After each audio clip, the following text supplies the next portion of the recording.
আলহামদুলিল্লাহ আরেকটা রমজান মাস পেয়ে গেলাম। এই মাসটা আসলে আমার কাছে কি যে শান্তি লাগে, রোজা রাখতেও আমার কাছে ভীষণ ভালো লাগে।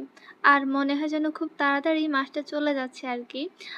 খুব বরকতের মাস আর এই মাস হচ্ছে ১২ মাসের মধ্যে এই মাসটাই হচ্ছে শ্রেষ্ঠ মাস। রমজান মাসে রোজা রেখে ইফতার বানানোটা যদিও একটু কষ্টসাধ্য ব্যাপার হয়ে যায়, তবে ইফতার বানানোর পর সবাই মিলে যখন একসাথে বসে খাই তখন সব ক্লান্তিই দূর হয়ে যায়।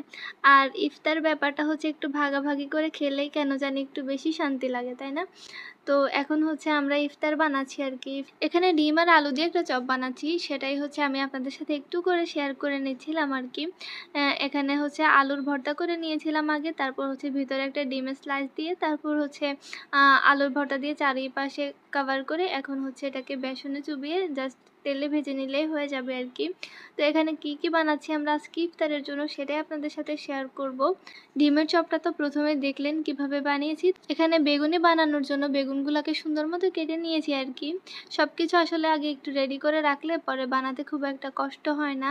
আর এই কাজগুলা না একা একা করলে একদম বেশি ক্লান্ত হয়ে যায় মানুষ। এই কাজগুলা হচ্ছে ২-৩ জন মিলে করলে একটু তাড়াতাড়ি হয়ে যায় আরকি। তারপর হচ্ছে এখানে অফ ক্যামেরায় পেঁয়াজিগুলাকে সুন্দর মতো ভেজে নিয়েছি আরকি। আসলে আমার কাছে কাজ করার সময় ক্যামেরা ধরার ব্যাপারটা খুব একটা ভালো লাগে না। তবে আপনাদের সাথে শেয়ার করার জন্য কিছু করার নেই, একটু ধরতে হয়। তো সেজন্য আরকি সবকিছু একদম ডিটেইলসে দেখাইতে পারি না। তারপর হচ্ছে এখানে বুটো ভাজি করা হয়ে গিয়েছে আর এখন হচ্ছে ওই যে ডিম আর আলুর চপ আছে না? ওটা হচ্ছে আরকি বেসনের মধ্যে চুবিয়ে তারপর হচ্ছে দিয়ে দিচ্ছিল আরকি।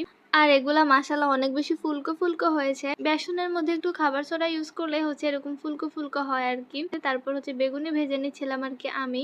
তো এক করে হচ্ছে আমি সবগুলো বেগুনিই ভেজে নিয়েছিলাম। আজকে ইফতার কিন্তু একটু বেশি করে বানাচ্ছি। আমাদের বাসায় কিন্তু এত মানুষ নেই। আমরা প্রায় ৬ জনের মতো একসাথে ইফতার করি আরকি বাসার মধ্যে। আমি, আব্বু, আম্মু, তারপর হচ্ছে আমার ২ টা দেবর আর আমার চাচা শ্বশুর।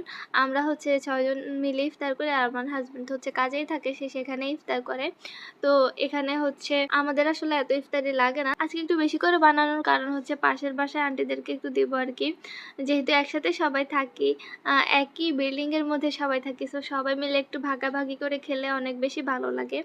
আচ্ছা, তো তারপর হচ্ছে এই যে দেখেন আমি শরবতগুলাকেও সুন্দর মতো গুলিয়ে রেখে দিয়েছিলাম আরকি একটু আগেই।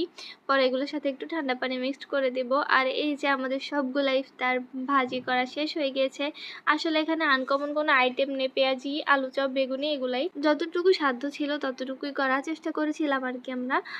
তারপর হচ্ছে আম্মু এখানে তরমুজ কেটে নিয়েছিল আরকি। তরমুজগুলোকে আগে একটু কেটে যদি ফ্রিজে রেখে দেয় না তাহলে একটু ঠান্ডা ভালো লাগে ইফতার করার সময়। আমি খেজুর নিয়ে রাখছিলাম, আম্মু হচ্ছে আন্টিদের বাসায় দেওয়ার জন্য আরকি ইফতারের ডালা হচ্ছে রেডি করছিল আরকি, সাজাচ্ছিল যে কি দিবে ওটা। তো আমি হচ্ছে একটু করে আপনাদেরকে শেয়ার করে নিচ্ছিলাম। আচ্ছা, এখানে একটা কথা বলে রাখি। আপনারা হচ্ছে আবার বলবেন না যে আমি শো অফ করছি বা আপনাদেরকে দেখাচ্ছি। এমন কিছুই না। আসলে আমার কাছে যেহেতু সবকিছুই শেয়ার করি এটাও তাই শেয়ার করছি আরকি। আসলে আমার থেকে দেখে কেউ যদি এরকম দিতে উৎসাহিত হয় তাহলে সেটাই তো অনেক আমার জন্য, তাই না? তো এই যে আম্মু হচ্ছে খুব খুব সিম্পল কিছু আইটেম দিয়ে ডালাটাকে সুন্দর মতো সাজিয়ে দিয়েছে। আমি হচ্ছে নিয়ে দিয়ে আসছিলাম আরকি। আমি আর আমার দেবর মিলে। প্রতি বছরই একটু চেষ্টা করি আরকি এই কাজগুলো করার। আসলে রোজার মাস হচ্ছে বরকতের মাস। আর রোজার মাসে যদি রোজাদার কাউকে ইফতার করাতে পারি তাহলে তার সমান নেকির অধিকারী আমিও হব, আমরাও হব আরকি। তো সেইজন্য এত বড় সুযোগ তো আসলে হাতছাড়া করা যায় না। তাই একটু কষ্ট হলেও চেষ্টা করি আরকি। তো আজকের ভিডিও পর্যন্তই। সবাই ভালো থাকবেন। আর ভিডিওটা যদি আমার ইউটিউব চ্যানেলে দেখে থাকেন চ্যানেলটা সাবস্ক্রাইব করে দিন। পেজে দেখে থাকলে পেজটা লাইক করে দিবেন।